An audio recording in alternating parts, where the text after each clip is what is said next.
नमस्कार दोस्तों। पिछले वीडियो में हम रूक, बिशप और क्वीन की चाल सीखे थे। इस वीडियो में हम सीखेंगे शतरंज के बाकी मोहरों का चलाने का नियम। आप जानते हैं ये मोहरा है प्यादा या सिपाही। अंग्रेजी में इसे पॉन कहते हैं। पॉन सिर्फ आगे चलता है और कभी भी पीछे नहीं जा सकता है। पॉन को छोड़कर शतरंज में बाकी जितना भी मोहरे हैं सब पीछे की तरफ जा सकते हैं, लेकिन पॉन कभी पीछे नहीं जाता। पॉन का चाल एक कदम आगे होता है। E2 का ये पॉन एक चाल में E3 को जा सकता है। अगला चाल में ये E4 को जा सकता है। उसका अगला चाल में ये E5 जा सकता है। उसी तरह B2 का ये पॉन आगे B3 को जा सकता है। फिर अगले चाल में B4, उसका अगले चाल में आगे B5, उसका अगले चाल में आगे B6 तक जा सकता है। लेकिन पॉन का चाल में एक ट्विस्ट है। जब पॉन अपना स्टार्टिंग पोजीशन में होता है, जैसे कि ये सारे पॉन हैं, उस स्थिति में पॉन के पास दो ऑप्शन रहता है। पहला ऑप्शन कि वो नॉर्मल एक कदम चले या स्पेशल दो कदम चले। मतलब यहाँ पे ये जो ई पॉन है ये पहला चाल में E3 जा सकता है या फिर E4 भी जा सकता है। ये नियम सारे पॉन पर लागू होता है। खिलाड़ी अपना इच्छा और ज़रूरत के अनुसार पॉन को एक या दो कदम चला सकता है, लेकिन एक बार स्टार्टिंग पोजीशन से ये पॉन निकल जाए उसके बाद पॉन सिर्फ और सिर्फ एक कदम आगे चलता है। कोई अगर सोचेगा कि पॉन का पहला चाल एक कदम चलाऊंगा फिर अगला चाल वहाँ से दो कदम चलाऊंगा, शतरंज का नियम उसे ये करने नहीं देगा।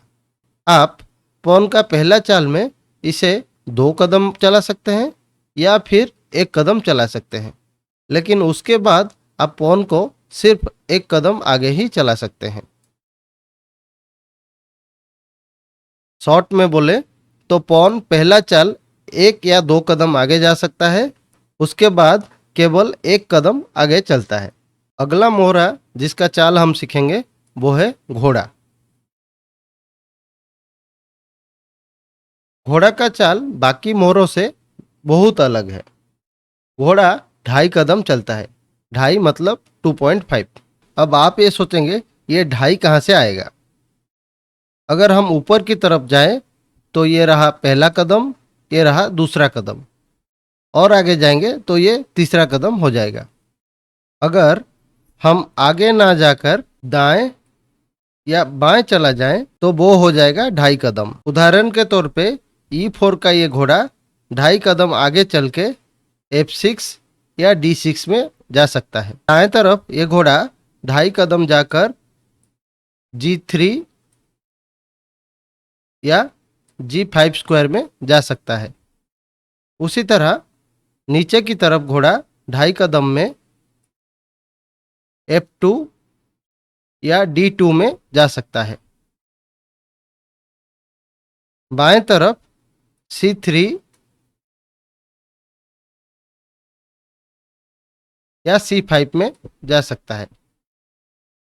अभी अगर हमें ये E4 का घोड़ा को D7 स्क्वायर में ले जाना रहेगा तो हम वहाँ दो चाल में पहुंच सकते हैं। हम पहले जाएंगे यहाँ से F6, फिर वहाँ से 2.5 कदम जाके D7 पे पहुंच सकते हैं। हम पहले F6 में जाएंगे, फिर वहाँ से D7 जाएंगे। D7 से अगर D8 जाना पड़े तो हमें लगेगा 3 चाल। हमें पहले जाना पड़ेगा B8 स्क्वायर को, फिर वहाँ से हम वापस आएंगे C6 और आखिर में हम जा पाएंगे D8 स्क्वायर को। ऐसे 3 चाल लेकर घोड़ा D7 से D8 जा सकता है।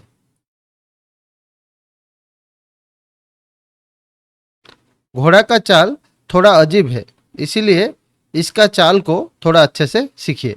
दोस्तों, अभी तक हम शतरंज के सारे मोहरों का चाल सीख गए हैं। सिर्फ एक ही मोहरे का चाल बचा है और वो है राजा। कहने के लिए शतरंज में राजा सबसे शक्तिशाली मोहरा है, लेकिन उसका चाल सबसे सिंपल है।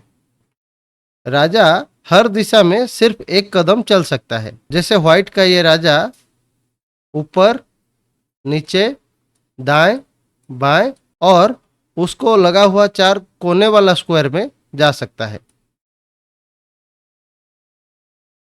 ये रहा शतरंज के सारे मोहरों के चलाने का नियम। आगे हम सीखेंगे चाल में रुकावट कैसे आता है और उसका क्या प्रतिकार है। वीडियो अच्छा लगा है तो इसे लाइक करें एवं ऐसा और वीडियो के लिए चैनल को सब्सक्राइब करें। फिर मिलेंगे अगला वीडियो में। नमस्कार।